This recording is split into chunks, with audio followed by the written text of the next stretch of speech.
Hello नमस्कार, कैसे हैं आप सब। तो हम राजस्थान राज्य व्यवस्था पढ़ रहे थे और राजस्थान राज्य व्यवस्था में हम आयोग टॉपिक कर रहे हैं। ठीक है, तो हमने आरपीएससी और राज्य निर्वाचन आयोग पढ़ लिया है और इसी सीरीज़ में हम राज्य मानवाधिकार आयोग आज पढ़ेंगे। ठीक है, राज्य मानवाधिकार आयोग आज देखते हैं हम।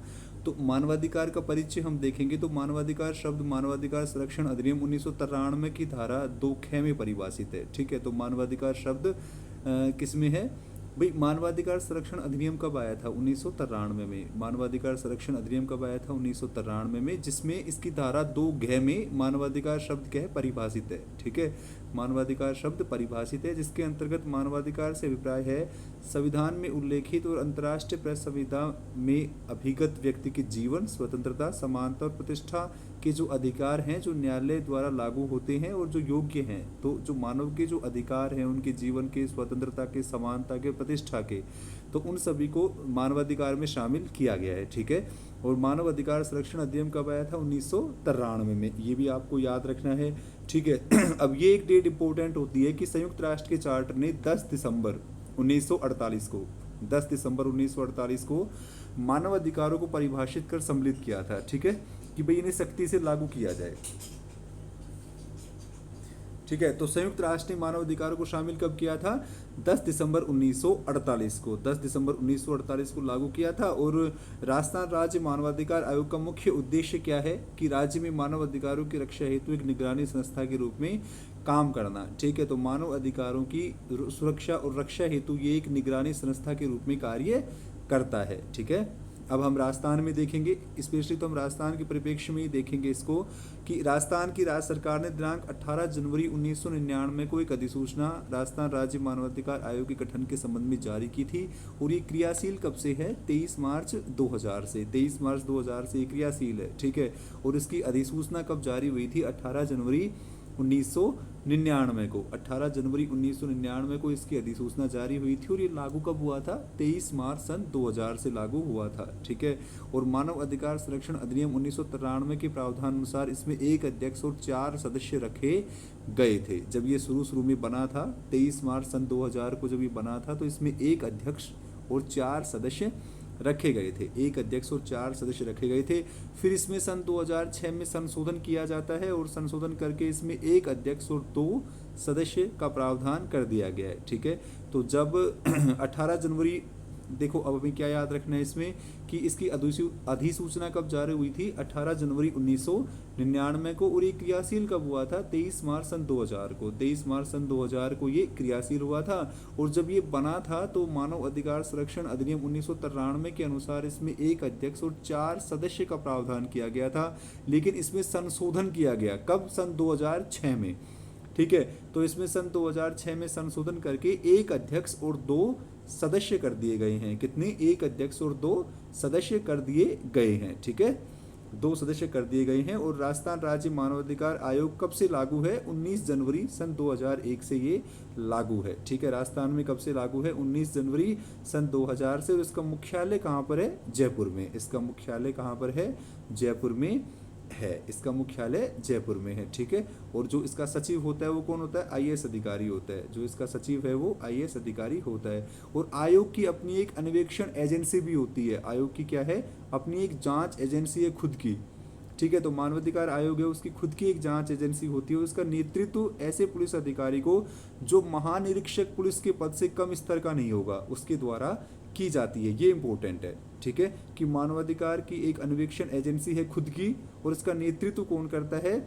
एक पुलिस अधिकारी जो महानिरीक्षक पुलिस के पद से कम स्तर का नहीं होगा। ठीक है, तो पुलिस महानिरीक्षक के पद के समान स्तर का कोई अधिकारी होता है, वो इसकी जांच करता है। ठीक है, वो इसकी जांच करता है ना, वो इसकी जांच करता है। अब देखो मानव अधिकार संरक्षण अधिनियम 1993 के तहत इसे लागू किया गया था। तो इसमें कितने भाग हैं? इसमें कुल 8 भाग हैं, है ना। इसमें कुल 8 भाग हैं। और इसका जो भाग 2 है वो राष्ट्रीय मानव अधिकार से जुड़ा है और भाग 5 किससे? राज्य मानव अधिकार से जुड़ा है। ठीक है, और धारा 21 से 29 तक राज्य मानव अधिकार आयोग का उल्लेख किया गया है। हम यहाँ पर सिर्फ राज्य मानव अधिकार आयोग ही पढ़ रहे हैं, तो उसके बारे में ही देखेंगे कि मानव अधिकार संरक्षण अधिनियम 1993 में कि मानव अधिकार संरक्षण अधिनियम 1993 में लागू किया गया था। इसके 8 भाग हैं टोटल, है ना। इसके टोटल भाग कितने, 8 भाग हैं। और भाग 2 में राष्ट्रीय मानव अधिकार का उल्लेख है और भाग 5 में राज्य मानव अधिकार आयोग का उल्लेख है। और धारा जो 21 से 29 तक है वो राज्य मानव अधिकार का वर्णन करती है, ठीक है, राज्य मानव अधिकार का वर्णन करती है ना। अब देखो धारा 21 में क्या लिखा गया है। धारा 21 में हम सिर्फ इम्पोर्टेंट फैक्ट देखेंगे जो कि ऑब्जेक्टिव एग्जाम की दृष्टि से महत्वपूर्ण होंगे, ठीक है। तो धारा 21 में क्या लिखा गया है, राज्य मानवाधिकार आयोग का गठन कैसे होगा, ठीक है। तो इसका गठन कौन करेगा, इसका गठन कौन करेगी, राज्य सरकार करेगी, ठीक है, राज्य सरकार करेगी। और इसका अध्यक्ष कौन होगा, ठीक है, 2019 में संशोधन किया गया है। इसका अध्यक्ष कौन होगा, उच्च न्यायालय का सेवानिवृत्त मुख्य न्यायाधीश या अन्य न्यायाधीश, ठीक है, या अन्य न्यायाधीश। 2019 से पहले सिर्फ उच्च न्यायालय का सेवानिवृत्त मुख्य न्यायाधीश ही होता था।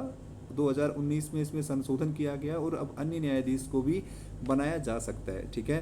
तो ये इंपॉर्टेंट है कि राज्य मानवाधिकार आयोग का अध्यक्ष कौन होता है, उच्च न्यायालय का कोई सेवानिवृत्त मुख्य न्यायाधीश या फिर कोई अन्य न्यायाधीश हो, ठीक है। और इसमें 2 सदस्य हैं, हमने पढ़ा था सन 2006 में संशोधन करके 1+2 कर दिया गया है, 1 अध्यक्ष और 2 सदस्य।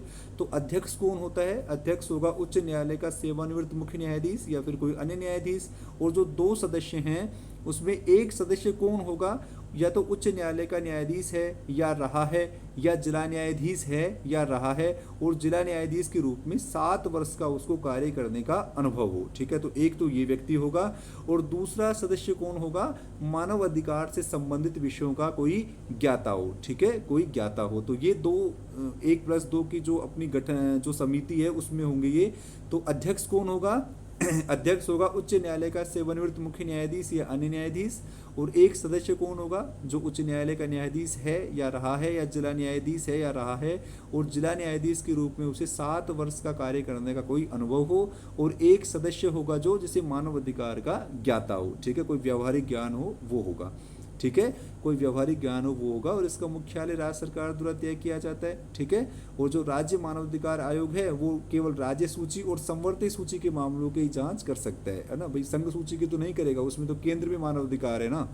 तो जो राज्य मानवाधिकार आयोग है वो सिर्फ राज्य सूची और संघ सूची से जुड़े मामलों की जांच कर सकता है, ठीक है। तो हमें धारा 21 में जो इसके गठन का प्रावधान है, देख लो, गठन कौन करेगा, राज्य सरकार करेगी, ठीक है। इसमें एक अध्यक्ष और 2 सदस्य होते हैं। तो जो अध्यक्ष होंगे वो कौन होंगे, उच्च न्यायालय का सेवानिवृत्त मुख्य न्यायाधीश या कोई अन्य न्यायाधीश होगा। और 2 सदस्यों में से एक कौन होगा, जो उच्च न्यायालय का न्यायाधीश है या रहा है, या फिर जिला न्यायाधीश है या रहा है, और उसे 7 वर्ष का जो जिला न्यायाधीश के रूप में काम करने का अनुभव हो। और दूसरा सदस्य कौन होगा, जिसे मानव अधिकारों का व्यावहारिक ज्ञान हो, ठीक है, ये होंगे। अब राज्य मानवाधिकार आयोग के अध्यक्ष और सदस्यों की नियुक्ति कैसे की जाती है, ये भी इम्पोर्टेंट है ना, ये भी इम्पोर्टेंट है। तो जो राज्य, सबसे पहले तो हमें यही ध्यान रखना है कि धारा 22 में ये उल्लेख किया गया है कि राज्य मानवाधिकार आयोग के अध्यक्ष और सदस्यों की नियुक्ति, है ना, ये कौन सी धारा में है, धारा 22 में है। और इनकी नियुक्ति कौन करेगा, राज्यपाल करेगा, इनकी नियुक्ति कौन करेगा, राज्यपाल। और राज्यपाल एक समिति की सिफारिश पर इनकी नियुक्ति करेगा। अब उस समिति में कौन कौन होंगे, उस समिति में एक तो अध्यक्ष होगा मुख्यमंत्री, ठीक है, अध्यक्ष होगा, जो इसका अध्यक्ष है इस समिति का कौन होगा, मुख्यमंत्री होगा। एक सदस्य कौन होगा, विधानसभा अध्यक्ष होगा। एक राज्य के जो गृह मंत्री हैं वो होंगे। और विधानसभा में जो विपक्ष के नेता हैं वो होंगे। और अगर विधान परिषद है तो विधान परिषद के भी जो विपक्ष के नेता हैं वो भी इसमें शामिल हो जाएंगे। पर हमारे राजस्थान में विधान परिषद नहीं है, तो सिर्फ विधानसभा में विपक्ष के जो नेता हैं वो इनके सदस्य होंगे, ठीक है। तो क्या समझ में आया हमें, धारा 22 में किसका प्रावधान किया गया है, अध्यक्ष और सदस्यों की नियुक्ति का प्रावधान किया गया है। तो नियुक्ति कौन करेगा, राज्यपाल करेगा, लेकिन राज्यपाल एक समिति की सिफारिश पर करेगा। और इस समिति का अध्यक्ष कौन होगा, मुख्यमंत्री होगा। और इसमें जो 3 सदस्य हैं वो कौन होंगे, एक तो विधानसभा का अध्यक्ष, एक राज्य का गृह मंत्री, और एक विधानसभा में विपक्ष का कोई नेता, जो विपक्ष का नेता बनाया जाएगा विधानसभा में वो होंगे, ठीक है। और हमारे यहाँ तो विधान परिषद है नहीं, लेकिन जिन राज्यों में अगर विधान परिषद है तो विधान परिषद में भी जो विपक्ष का नेता होगा वो उसको भी समिति में शामिल किया जाएगा, है ना। और अगर समिति के सदस्यों की संख्या कम है तो नियुक्ति को अविधि मान्य नहीं माना जाएगा, है ना। तो यही सबसे इम्पोर्टेंट इसमें है और यही पूछा जाता है। एक तो आपको धारा 21 और धारा 22 को ध्यान से देखना है। धारा 21 तो राज्य मानवाधिकार आयोग का गठन कौन करेगा? राज्य सरकार करेगी। इसमें एक अध्यक्ष और 2 सदस्य होते हैं। जो अध्यक्ष होगा वो उच्च न्यायालय का सेवानिवृत्त मुख्य न्यायाधीश या फिर कोई अन्य न्यायाधीश होगा। और जो एक सदस्य है वो कौन होंगे? जो उच्च न्यायालय का न्यायाधीश है या रहा है या फिर जिला न्यायाधीश है या रहा है और जिन्हें जिला न्यायाधीश के रूप में काम करने का 7 वर्ष का अनुभव हो। और एक जो दूसरे सदस्य हैं वो कौन होंगे? मानवाधिकार से संबंधित विषयों के ज्ञाता होंगे, है ना। और धारा 22 में क्या है? धारा 22 में इनकी नियुक्ति का प्रावधान किया गया है। अब नियुक्ति कौन करेगा? राज्यपाल करेगा, लेकिन राज्यपाल एक समिति की सिफारिश पर करेगा। और इस समिति के अध्यक्ष कौन होंगे? मुख्यमंत्री होंगे। बाकी इनमें कौन सदस्य होंगे? एक तो विधानसभा अध्यक्ष, एक राज्य के गृह मंत्री और एक विधानसभा में विपक्ष के नेता, है ना। ये दोनों धाराएं आपको इंपॉर्टेंट है और ये दोनों ही धाराएं याद रखनी है, धारा 21 और धारा 22। और ऑब्जेक्टिव में यहीं से प्रश्न बन जाता है। धारा 23 राज्य मानवाधिकार आयोग के अध्यक्ष या किसी सदस्य को हटाया जाना, है ना। तो इनको कौन हटाएगा? भाई आयोग के अध्यक्ष व सदस्य राज्यपाल को संबोधित कर कर अपना त्यागपत्र दे सकते हैं, ठीक है। तो अगर ये सदस्य या अध्यक्ष, जो एक अध्यक्ष और 2 सदस्य का प्रावधान है, अगर ये अपना त्यागपत्र दें तो किन को देंगे? राज्यपाल को देंगे। लेकिन अगर इन्हें हटाया जाएगा तो हटा सकता कौन है? राष्ट्रपति हटा सकता है। जिस तरह से आरपीएससी और निर्वाचन आयोग को भी हटाएगा कौन? आरपीएससी के अध्यक्ष और सदस्य को कौन हटा सकता है? हमने पहले पढ़ा है, राष्ट्रपति। निर्वाचन आयोग के अध्यक्ष और अध्यक्ष ही होता है निर्वाचन आयोग में, तो उसको कौन हटा सकता है? राष्ट्रपति हटा सकता है। इसी तरह जो राज्य मानवाधिकार आयोग है उनके सदस्य अपना त्यागपत्र तो राज्यपाल को दे सकते हैं क्योंकि उनकी नियुक्ति राज्यपाल करता है, ठीक है। लेकिन अगर उनको पद से हटाना हो तो पद से हटाएगा कौन? राष्ट्रपति हटाएगा, ठीक है। और जो जांच है वो उच्चतम न्यायालय द्वारा ही की जाएगी, ठीक है। इनकी हटाने के ये निम्न आधार हैं जो कि एक जैसे ही होते हैं, ठीक है। भाई कदाचार हो, असमर्था, दिवालिया हो, कहीं और वेतन में लगा हो, विकृचित हो गया हो, है ना, दिमागी और शारीरिक रूप से अयोग्य हो गया हो, या फिर किसी को कोई नैतिक अधमता कर ली हो किसी ने, या फिर कोई कारावास की सजा दे दी गई हो, ये इनके जो हैं वो नियोग्यताएं हैं इनकी, है ना। तो एक इसमें ये इंपॉर्टेंट आता है कि ये अपना त्यागपत्र किसको देंगे? त्यागपत्र तो किसको देंगे? ये अपना त्यागपत्र तो किसको देंगे? राज्यपाल को संबोधित करके। लेकिन इन्हें हटाएगा कौन पद से? अगर इन्हें जो आधार हैं हटाने के, कदाचार, असमर्था, दिवालिया, नैतिक पतन, है ना, तो इनके आधार पर हटाएगा कौन? राष्ट्रपति हटाएगा कौन? इनको राष्ट्रपति हटाएगा। तो ये भी आपको याद रखना है कि इनको कौन हटाएगा? राष्ट्रपति हटाएगा, ठीक है। अब ये भी इम्पोर्टेंट है इनकी पदावधि। तो पदावधि का उल्लेख किसमें किया गया है? धारा 24 में किया गया है। तो इनकी पदावधि क्या होती है? अब ये जो मानवाधिकार आयोग है इसकी अलग ही पदावधि है ना। किसी की 6 वर्ष 65 वर्ष है, किसी की 5 65 है, किसी की, जैसे हम अब उसमें जाएंगे, विजिलेंस में जाएंगे तो उसकी 4 70 है, ऐसे कुछ है, 4 60 है जाने, है ना। तो लेकिन इसमें जो मानवाधिकार आयोग की जो है वो पदावधि कितनी है? 3 वर्ष या 70 वर्ष, ठीक है। या तो 3 वर्ष का कार्यकाल पूरा हो गया हो या फिर व्यक्ति की उम्र 70 वर्ष हो गई हो, ठीक है। तो इनकी पदावधि आपको याद रखनी है मानवाधिकार की 3 और 70 वर्ष, ठीक है। या तो 3 वर्ष या 70 वर्ष, ये इंपॉर्टेंट है। अब इसका कोई मतलब नहीं रह जाता, ठीक है। अब इसका कोई मतलब नहीं, पूर्व में कितनी थी ये कोई नहीं पूछता, ठीक है। तो इनकी पदावधि कितनी है? 3 वर्ष या 70 वर्ष इनकी पदावधि है। और अध्यक्ष और सदस्य 5 वर्ष पश्चात पुनर्नियुक्ति के पात्र हो सकते हैं, ठीक है। पुनर्नियुक्ति के पात्र हो सकते हैं। तो आपको इनकी पदावधि भी याद रखनी है।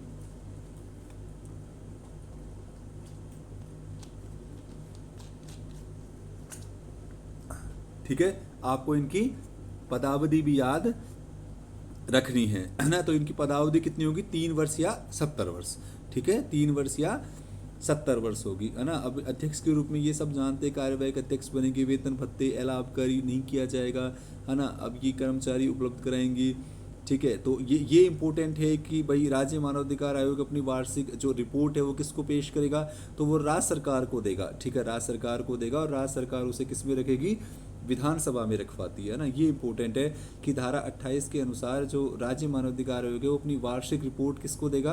तो आयोग अपनी रिपोर्ट किसको देगा? राज्य सरकार को देगा और राज्य सरकार उसे किसमें? विधानसभा में रखवाएगी, ठीक है। विधानसभा में रखवाएगी, है ना, विधानसभा में रखवाएगी। और के ठीक है। अब ये जो हैं ये ऐसे मतलब ऑब्जेक्टिव की दृष्टि से इतने इम्पोर्टेंट नहीं है, ये सब्जेक्टिव की दृष्टि से ज़्यादा इम्पोर्टेंट हो जाते हैं। जो इम्पोर्टेंट चीज़ें थी वो हमने पढ़ ली हैं। अब ये भी एक इम्पोर्टेंट आता है कि आयोग की शक्तियाँ बताओ क्या क्या है ना, कि आयोग क्या क्या काम करता है ना। तो इसकी क्या क्या शक्तियां हैं हम इसको देख लेते हैं एक बार। भाई शिकायतों की जांच करते समय आयोग को सिविल न्यायालय की शक्तियां प्राप्त है ना, इन्हें सिविल न्यायालय की शक्तियां प्राप्त होती हैं। तो सिविल न्यायालयों की शक्तियों में क्या क्या होगा, ये साक्ष्यों को समन कर सकता है, उन्हें हाजिर कर सकता है और शपथ पत्र पर उनकी परीक्षा कर सकता है। किसी दस्तावेज को प्रकट और पेश करने की अपेक्षा कर सकता है, शपथ पत्रों पर साक्ष्य ग्रहण कर सकता है, किसी न्यायालय का कार्यालय से कोई लेख अभिलेख या उसकी प्रतिलिपि अपेक्षित कर सकता है और साक्ष्यों या दस्तावेजों की परीक्षा के लिए कमीशन निकाल सकता है। ठीक है, तो ये इसकी है। और ये अब ये इतना कोई इम्पोर्टेंट नहीं हो जाता है।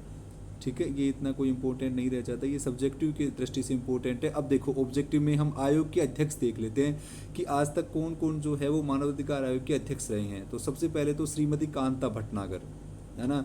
तो राजस्थान राज्य मानवाधिकार आयोग की पहली अध्यक्ष कौन है, श्रीमती कांता भटनागर। श्रीमती कांता भटनागर रही हैं। ठीक है, तो अब हम आयोग के अध्यक्ष देख लेते हैं। एक तो पहले नंबर पे कौन है, श्रीमती कांता भटनागर। श्रीमती कांता भटनागर जिनका कार्यकाल 20 मार्च 2000 से सन 2011 अगस्त सन 2000 तक रहा था। इनका सबसे छोटा कार्यकाल भी रहा है और ये मद्रास उच्च न्यायालय की पूर्व न्यायाधीश थी, प्रथम अध्यक्ष और पहली महिला अध्यक्ष रही है ना। तो अगर आपसे पूछा जाए कि राजस्थान राज्य मानवाधिकार आयोग की पहली अध्यक्ष कौन थी, श्रीमती कांता भटनागर थी। ये प्रथम अध्यक्ष भी हैं और महिला अध्यक्ष भी हैं। ठीक है, इनके बाद में श्री सगीर अहमद रहे हैं, फिर एन के जैन। तो श्री एन के जैन का कार्यकाल सबसे बड़ा रहा है और कांता भटनागर का सबसे छोटा रहा है ना। और ये एकमात्र अध्यक्ष हैं जिन्होंने अपने 5 वर्ष पूरे किए हैं। ये कर्नाटक उच्च न्यायालय के पूर्व न्यायाधीश, मद्रास उच्च न्यायालय के पूर्व न्यायाधीश और हिमाचल प्रदेश के मानवाधिकार आयोग के अध्यक्ष भी रहे हैं। श्री प्रकाश टाटिया रहे हैं। फिर इनके बाद में गोपाल कृष्ण व्यास रहे हैं। और अभी वर्तमान में जो राजस्थान राज्य मानवाधिकार आयोग के अध्यक्ष हैं वो कौन है वो गंगाराम मूलचंदानी है, जिनकी 27 जून 2024 को नियुक्ति हुई है। तो ये इम्पोर्टेंट है और आपको याद रखना है ना। अभी तक कितने सदस्य रहे हैं, अभी तक सिर्फ 6 रहे हैं। इन 6 के नाम आपको याद करने हैं। ठीक है, 6 के नाम आपको याद करने हैं। श्रीमती कांता भटनागर पहली अध्यक्ष भी हैं हमारी राज्य मानवाधिकार आयोग की। सगीर अहमद रहे हैं। एन के जैन, इनका कार्यकाल सबसे लंबा भी रहा है। श्री प्रकाश टाटिया और गोपाल कृष्ण व्यास रहे हैं। और अभी जो वर्तमान राज्य मानवाधिकार आयोग के अध्यक्ष कौन है, श्री गंगाराम मूलचंदानी। ठीक है, श्री गंगाराम मूलचंदानी जो हैं वो वर्तमान अध्यक्ष है ना, वर्तमान अध्यक्ष हैं। अब इनके कार्यवाहक अध्यक्ष कौन रहे हैं, इनके कार्यवाहक अध्यक्ष है जो अभी तक श्री अमर सिंह गोदारा, जगत सिंह पुखराज सिरवी, HR कुड़ी, महेश चंद्र शर्मा और राम सिंह झाला रहे हैं। ठीक है, झाला रहे हैं। ये आपको ये तो याद ही करना है।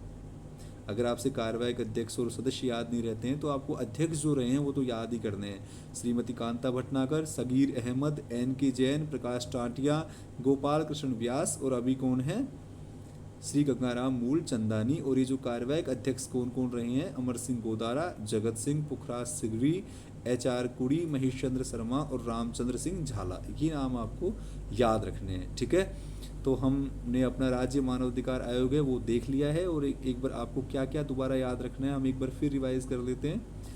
ठीक है, तो एक तो जो राज्य मानवाधिकार आयोग संरक्षण अधिनियम कब का है, 1993 का है। और इसकी धारा 2 में जो मानवाधिकार शब्द है उसको परिभाषित किया गया है। ठीक है, और 10 दिसंबर 1948 को एक चार्टर पेश किया था संयुक्त राष्ट्र ने और इसने मानवाधिकारों को शामिल किया था। ठीक है, अपने जो राजस्थान में इसका गठन 18 जनवरी 1999 को हुआ है और ये 23 मार्च सन 2000 से क्रियाशील है। शुरुआत में इसमें कितने मेंबर थे, शुरुआत में इसमें 1 अध्यक्ष और 4 सदस्य थे, लेकिन 2006 में संशोधन करके 1 अध्यक्ष और 2 सदस्य का प्रावधान कर दिया गया है। इसका मुख्यालय कहाँ पर है, जयपुर में है। इसका मुख्यालय जयपुर में है और इसकी अपनी एक अन्वेषण एजेंसी भी होती है जिसका नेतृत्व एक पुलिस अधिकारी करते हैं जो कि महानिरीक्षक पुलिस के पद से कम स्तर के नहीं होंगे। ठीक है, कम स्तर के नहीं होंगे। अब इसके गठन तो गठन राज्य सरकार करेगी, इसमें एक अध्यक्ष होते हैं और 2 सदस्य होते हैं। और एक अध्यक्ष कौन होगा, उच्च न्यायालय का सेवानिवृत्त मुख्य न्यायाधीश या फिर अन्य न्यायाधीश होगा। और एक जो सदस्य है वो कौन, जो उच्च न्यायालय का न्यायाधीश है या रहा है, या फिर जिला न्यायाधीश है या रहा है, या जिसे जिला न्यायाधीश के रूप में काम करने का 7 वर्ष का अनुभव हो। और एक सदस्य कौन होगा, जो मानव अधिकारों का ज्ञाता हो। ठीक है, ये इम्पोर्टेंट है। और जो धारा 22 के तहत सदस्यों की नियुक्ति राज्यपाल करेंगे, लेकिन राज्यपाल एक समिति की सिफारिश पर करेंगे। और इस समिति का अध्यक्ष कौन होता है, मुख्यमंत्री होता है।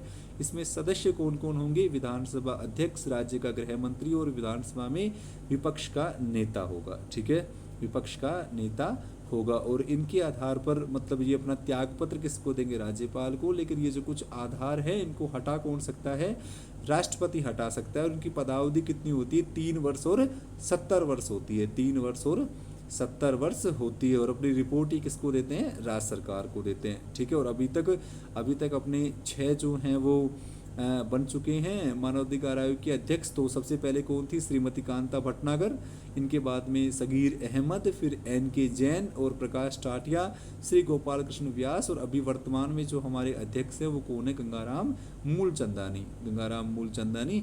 ठीक है, बाकी एडिशनल अगर आपको याद करना है तो आप इस PDF पे देख सकते हैं। तो इस तरह से आज हमने अपना राज्य मानवाधिकार आयोग कंप्लीट किया। उम्मीद करता हूँ आपको समझ में आया होगा। जय हिंद, जय भारत।